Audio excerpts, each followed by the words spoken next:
नमस्कार मंडळी, श्री स्वामी समर्थ. मंडळी, जसं माझ्या पाठीशी माझा हा छोटूसा युट्यूबचा परिवार आहे, तसंच आपल्या सगळ्यांच्या पाठीशी स्वामी समर्थ आहेत. बट दुर्दैवाने असं म्हणावं लागतंय की स्वामी समर्थांवर आलेल्या चित्रपटाच्या पाठीशी मात्र कुठलेही थिएटर नाहीयेत, ना शोज आहेत, ना मराठी प्रेक्षक आहेत. हा, आता मला हे माहितीये की या सिनेमाच्या मेकर्सनी अख्खा महाराष्ट्र हा सिनेमा बघितला आहे. तुम्ही हा सिनेमा बनवला नसेल. स्वामी भक्तांसाठी त्यांच्या पॉइंट ऑफ व्ह्यूनीच हा सिनेमा बनवण्यात आलाय आणि खास करून ज्या पट्ट्यातले निर्माते किंवा डिरेक्टर असतील त्या पट्ट्यात तरी जिकडे स्वामींचं मठ असेल तिकडे याचे शोज हाऊसफुल जातील असं म्हणायला काही हरकत नाही.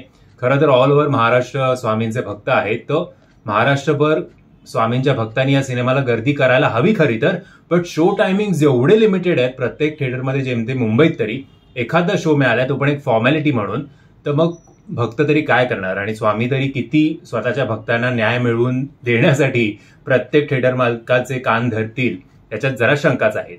सो म्हणजे एक गोष्ट आहे भावा बहिणीची, म्हणजे भावा बहिणीचं नातं, एका गावात राहणारे हे भाऊ बहीण, मग एकमेकांसाठी केलेला त्याग, मग बहिणीचं चांगलं शिक्षण होऊन ती सासरी जाते, मग सासरी काय होतं जे आपण अलकाताई कुबले यांच्या सिनेमामध्ये बघत आलोय त्याच सगळ्या गोष्टी होतात. आणि कसं स्वामी समर्थ या अख्ख्या पीडित कुटुंबाला त्यांच्या या संकटातून बाहेर काढणार याच्यावर आधारित हा सिनेमा आहे.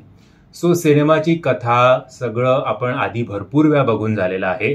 आत्ता मी म्हटल्याप्रमाणे जर तुम्ही स्वामींचे भक्त असाल तरच तुम्ही हा सिनेमा त्यातल्या त्यात एन्जॉय कराल. बट तरी सुद्धा आता स्वामी समर्थ ना तुम्ही मानत असाल तरी काहीतरी एक वेगळा सिनेमा त्यांचं नरेटिव्ह ठेवून आपल्यासमोर यायला हवा, ही आता काळानुरूप बदलायची प्रत्येक मराठी सिनेमाच्या मेकर्सना गरज आहे. ते कुठेतरी दुर्दैवाने होत नाहीये. सो हा सिनेमा बघितल्यानंतर एक गोष्ट आपण नक्कीच म्हणू शकतो की स्वामी महाराज आमच्याबरोबरच मराठी सिनेमा इंडस्ट्रीच्या पाठीशी खंबीरपणे उभे राहा. मराठी इंडस्ट्री खूप धडपडते सध्या आणि पडता पडता वाचते, बट मोस्टली जरा कठीण आहे परिस्थिती. सो हा सिनेमा मला माहिती नाही किती चांगली कामगिरी करेल किंवा काय, किंवा याचं OTTवर पण जेव्हा केव्हा हा सिनेमा येईल तेव्हा कितपत याला न्याय मिळेल याच्याबद्दल जरा शंका आहे. बट जर तुम्हाला स्वामींच्या पॉइंट ऑफ व्ह्यूनी किंवा स्वामी जिकडे स्वामींच्या अवतीभोवती घडणारी जर कथा तुम्हाला बघायची असेल, त्यांच्या याच्यात तल्लीन व्हायचं असेल भक्तीमध्ये, तर हा सिनेमा बघा. नाहीतर या सिनेमाचं तसंही भवितव्य असं काही फार खास नाही आहे. ही दुर्दैवाची गोष्ट. आशा करतो तुम्हाला हा व्हिडिओ आवडला असेल. जर ऍक्टिंगचं अभिनयाचं बघायला गेलं तर सगळ्यांनी अभिनय प्रामाणिकपणे केलेला आहे. डिरेक्शन ओके आहे, गाणी पण बरी आहेत. सो टेक्निकली पण हा सिनेमा काही तेवढा स्ट्रॉंग नाही आहे.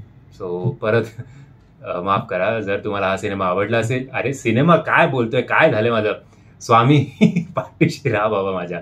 जर तुम्हाला हा व्हिडिओ आवडला असेल तर प्लीज या व्हिडिओला लाईक, शेअर आणि चॅनलला सबस्क्राईब करायला विसरू नका. जय हिंद, जय महाराष्ट्र. श्री स्वामी समर्थ महाराज की जय.